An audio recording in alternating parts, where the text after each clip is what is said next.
մեր հանրապետության մշակութային քաղաք, թասիբով հայրաքաղաք, ողջունում եմ ձեզ, այս քաղաքը պարզապես բնակավայր չէ քարտեզի վրա,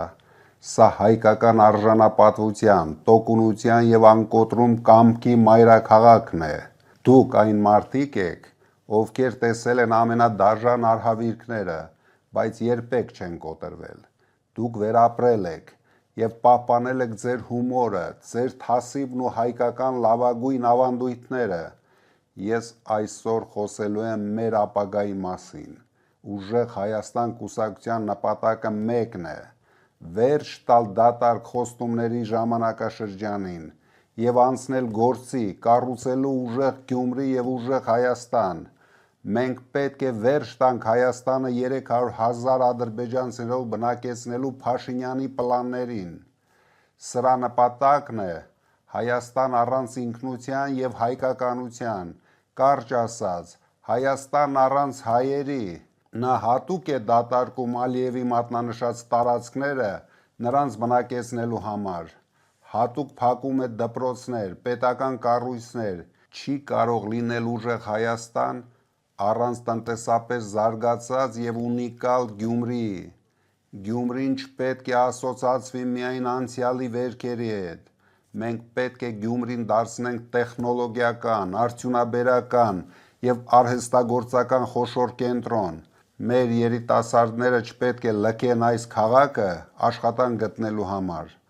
ձեր յուրահատուկ կոլորիտը, ճարտարապետությունը և արվեստը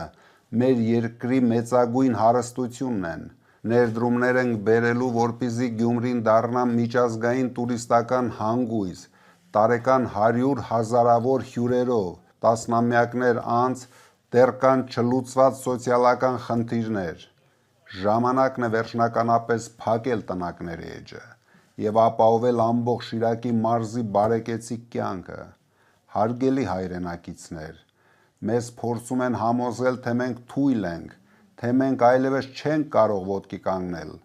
ես տեսնում եմ այն նույն ուժը, որով Շիրակի աշխարհը միշտ հայտնի է եղել, մեզ պետք է միասնություն, մեզ պետք է համախմբում և հստակ ծրագիր, մենք գալիս ենք հզորացնելու, կառուցելու մի երկիր, որտեղ օրենքը հավասար է բոլորի համար, իսկ հայի անվտանգությունն ու արժանապատվությունը սրբություն է, այսօր Գյումրիում ես ուզում եմ ևս մեկ անգամ շեշտել, հունիսի 7-ին ամեն ձայն կարևոր է, գնացեք ընտրության, կանգնենք ուժեղ Հայաստանի կողքին, որովհետև մենք պատրաստ ենք պատասխանատվություն վերցնել և աշխատել ձեզնից յուրաքանչյուրի համար, երրորդ համարը գալիս է, փոփոխությունները գալիս են, ուժեղ Հայաստանը գալիս է։